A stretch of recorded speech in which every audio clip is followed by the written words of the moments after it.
శుక్లాం బ్రహ్మ విచారసార పరమాద్యాం జగద్వ్యాపినీం వీణా పుస్తకధారిణీం అభయదాం జాడ్యాంధకారాపహాం హస్తే స్ఫాటికమాలికాం విదదతీం పద్మాసనే సంస్థితాం వందే తాం పరమేశ్వరీం భగవతీం బుద్ధిప్రదాం శారదాం. శ్రీ మహాగణాధిపతయే నమః. శ్రీ మహాసరస్వత్యై నమః. శ్రీ గురుభ్యో నమః.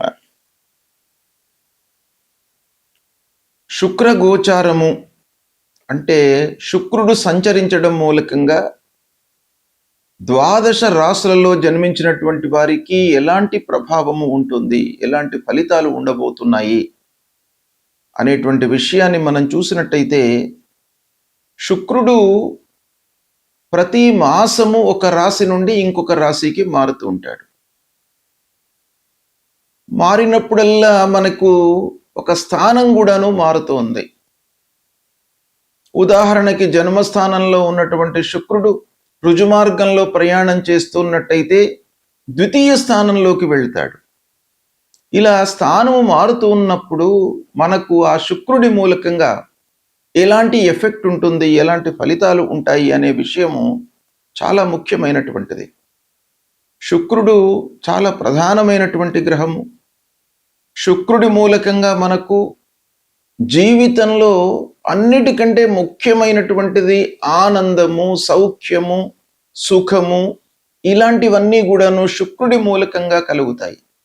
కాబట్టి శుక్రుడు గోచార రీత్యా ఉత్తమమైనటువంటి స్థానాలలో సంచరిస్తూ ఉన్నప్పుడు, లేదా జన్మ సమయంలో శుక్రుడు అనుకూలమైనటువంటి స్థానాలలో ఉన్నప్పుడు, శుక్రాంతర్దశ జరుగుతూ ఉన్నప్పుడు, శుక్ర మహర్దశ జరుగుతూ ఉన్నప్పుడు మనకు తప్పకుండా ఆ శుక్రుడి మూలకంగా మంచి ఫలితాలు ఉంటాయి.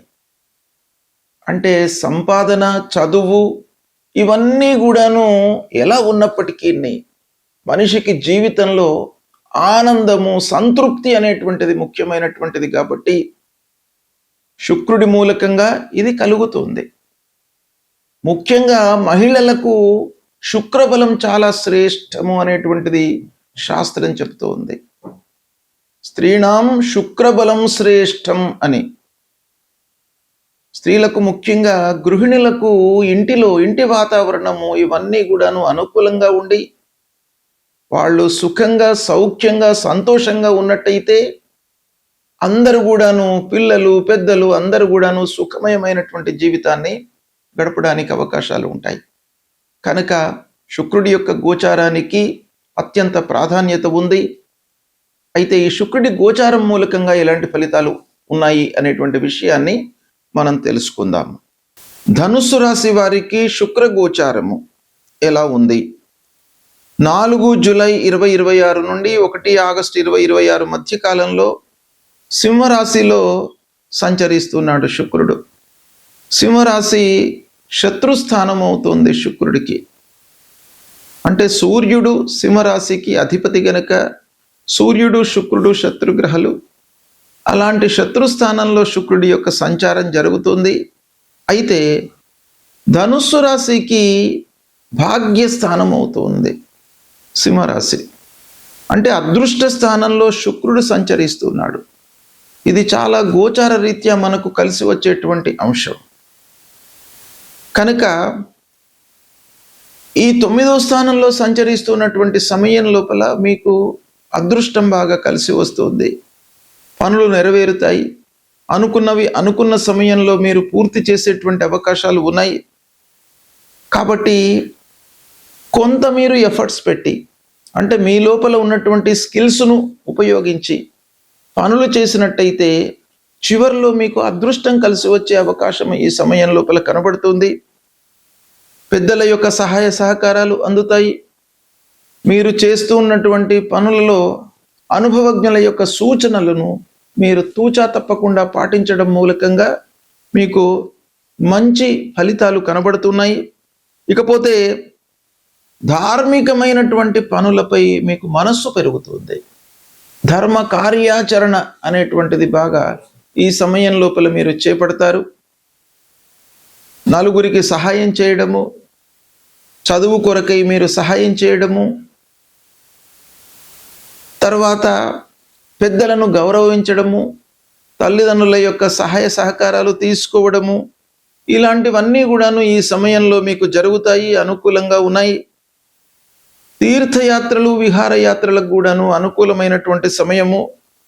ముఖ్యంగా తండ్రి ద్వారా మీకు కొంత ప్రయోజనము చేకూరేటువంటి అవకాశం కనబడుతుంది. 9వ స్థానంలో సంచారము శుక్రుడు. ఇక ఉద్యోగంలో అదృష్టం కలిసి వస్తుంది. మీరు కొంత ఎఫర్ట్స్ పెట్టండి, తప్పకుండా మీకు అనుకూలిస్తుంది. వ్యాపారస్తులకు విస్తరణ కొరకై మీరు మనసు నిలుపుతారు. అయితే విస్తరణను చేసే కంటే కూడాను చేతిలో ఉన్నటువంటి వ్యాపారం పైన మీరు మనస్సు నిలపడం చాలా అవసరము. విదేశంలో ఉన్నటువంటి వారితో సంబంధాలు ఏర్పడతాయి. పెళ్లి విషయంలో ప్రయత్నాలు ముందుకు జరుగుతాయి. హయ్యర్ ఎడ్యుకేషన్ కొరకై ప్రయత్నాలు చేస్తున్నటువంటి వాళ్ళకు కూడాను బాగా ప్రోగ్రెస్ కనబడుతుంది ఈ సమయం లోపల. కోర్టు కేసులలో అనుకూలత, నలుగురి లోపల గౌరవ మర్యాదలు పెరుగుతాయి. కుటుంబంలో శుభకార్యాలు జరిగే అవకాశం బాగా కనబడుతుంది. వివాహ ప్రయత్నాలు ముందుకు కొనసాగుతాయి. పిల్లల విషయంలో మీరు సంతోషంగా ఉంటారు. ఇకపోతే ప్రయాణాల మూలకంగా కొన్ని ఖర్చులు కనబడుతున్నాయి, దాన్ని తగ్గించుకోండి. ముఖ్యంగా ఉద్యోగస్తులు, వ్యాపారస్తులు, ప్రజలతో అంటే పబ్లిక్తో సంబంధం కొనసాగిస్తున్నటువంటి వాళ్ళు కొంత మాట కట్టడితో పనులు చేసుకున్నట్టయితే చాలా విషయాలలో మీకు సత్ఫలితాలు కలుగుతాయి. శుక్రుడు ప్రతికూలంగా ఉన్నప్పుడు మనము పరిహారాలను చేసుకోవాలి. ప్రతికూలమైనటువంటి ఫలితాలు అనంటే గోచార రీత్యా 6, 7, 10వ స్థానాలలో సంచరిస్తున్నటువంటి సమయంలో, లేదా శుక్రుడు శత్రుస్థానంలో సంచరిస్తున్నటువంటి సమయంలో, జన్మ సమయంలో దుస్థానాలలో ఉన్నప్పుడు,